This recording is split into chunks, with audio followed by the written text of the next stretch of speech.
actors were working together and got to know each other. So Shirley and Jeff becoming friends was kind of me and Joel becoming friends.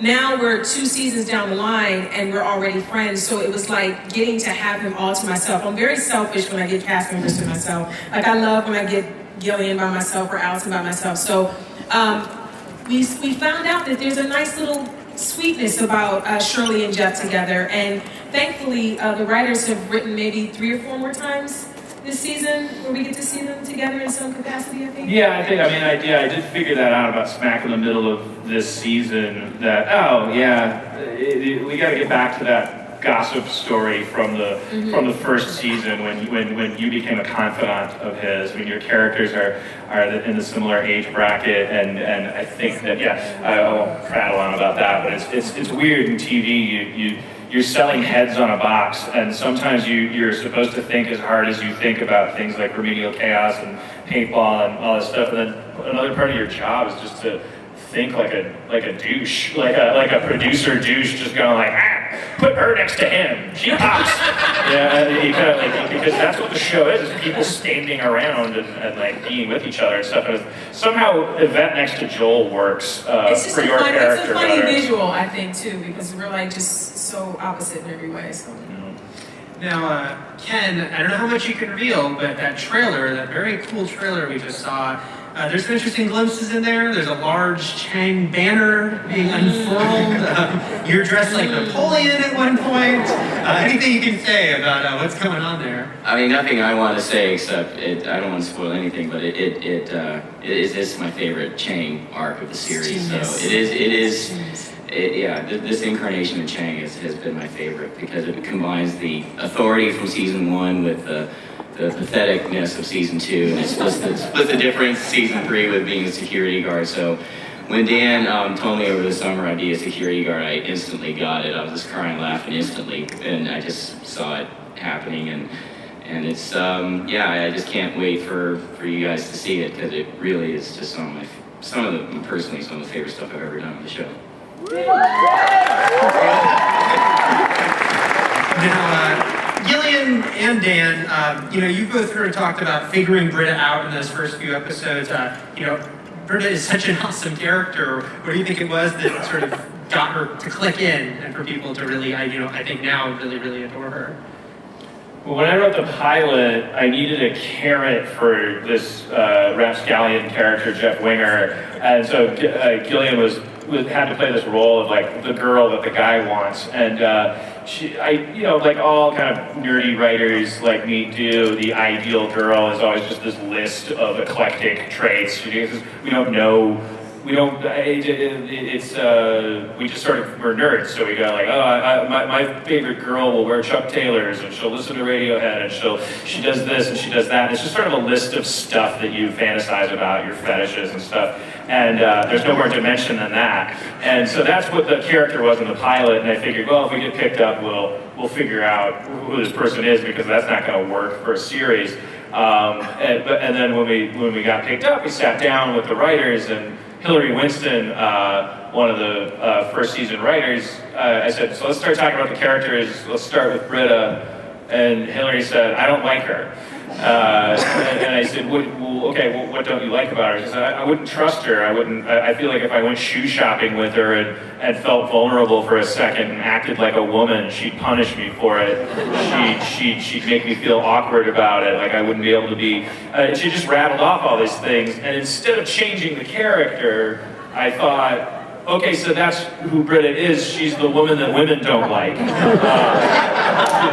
Let's start with that. So you see that in Football Feminism and You, I think it's the peeing alone story. Like she tries to be Yvette's pee buddy, and Yvette dumps her as a pee buddy because she's a drag in the bathroom, and she confesses women don't like her, and cries and stuff about it. So that was the beginning, and then that just sort of, I think the second weird burst was the bagel thing, because I say bagel wrong, and the writers tease me and the actors tease me, and I had just been ridiculed an extra amount the week that I was doing a rewrite on that episode, and I just gave Britta that trait. And I think that's what male writers need to learn to do more. It's just like you got to turn off the part of your brain that interprets a character as through their gender sometimes, like half the time, so that you have a dimensionalized character that because a guy just went, oh, this person is fallible in this way, and that way, and then I think that's what creates a good female character, is a guy forgetting that it's a female character a lot. It works for diversity too. No, it doesn't. Yes, Black people are completely Harmon. specific. They have a list of qualities that they share with each other. I am a race expert. I'll be speaking at RaceCon next week. They respect me very much. There's a black person that runs that convention, and they're very articulate, and I enjoy their friendship very much. No, I like them. I like them. They're one of my best friends.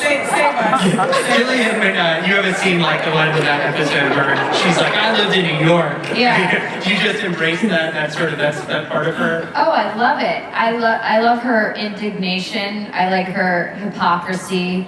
I like her fallibility, her stubbornness, and I like her tough skin because she withstands a lot of abuse and doesn't learn from it. Just keeps going down that road, and I just love playing Britta, and I think it's a gift as an actress, to play a character like this, and I'm so glad that people have embraced the Britta-ness of Britta, and I love the character so much. Guys, we're going to start going to audience questions in 1 second. Just line up right over there. Before that, I just want to ask, you guys have all worn a lot of crazy costumes, and I know there's more to come. For the writers, is just to give a thing where you're like, what can we get them in this week? And for the actors, are you just used to it now? Like, okay, we're going to be wearing these strange outfits this week. Wait till you see this Thursday's episode, not the one that you just watched, but the one that's actually airing this Thursday. There's a lot of delights. You're going to see some costumes. Yes, I'm finally taking advantage of the celebrity that I most resemble. So true. Me too. Right? And writers, or is it you just like seeing these guys dressed up in different ways? I think like I guess we can't really give it away, but like this Thursday's episode, it was an idea that's been kicking around. I think for like the last year and a half, we really wanted to do this thing, and we finally did it. And it was inherent in the story. Can I speak more vaguely? There's some funny costumes. No, we don't wait towards God, we cannot wait to get that Napoleon outfit on Ken. And then we're drawing on the wall. A countdown. The other thing I think I guess occasionally with Dean Collin, we're like, what's that real hilarious idea we had? Oh, half man, half woman. Yeah, that's All right, guys, let's start taking some audience questions out there. I know you're there in the darkness. There we go. Oh, hi. Hello. Mic, please. Testing. Yeah. So I have a question for Dan Harmon and all the stellar writers. I absolutely am inspired by what you guys do and Harmon's recent article about how you structured the episodes. So my question is, there's so much fan appreciation. Do you guys are laughing? Do you guys? No, because there's somebody really cute next to you with a little hat on and smile. I'm sorry, I can't be distracted. You're cute too. You're cool too, but he's kind of stealing focus. But go on. So there are a lot of fans out there that like the Annie-Jeff relationship. And I know with the serialized show, it's so much harder to put fans' ideas into them. But since you're not really dealing with each episode has to follow the previous, do you ever have the opportunity to sort of take ideas you see the fans talking about or bring back guest stars they really love back into the series?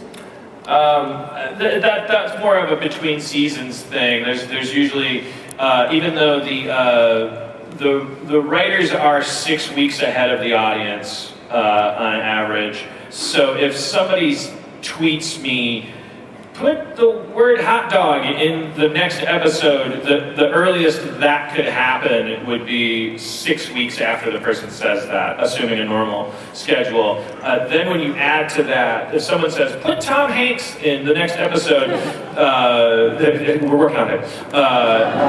the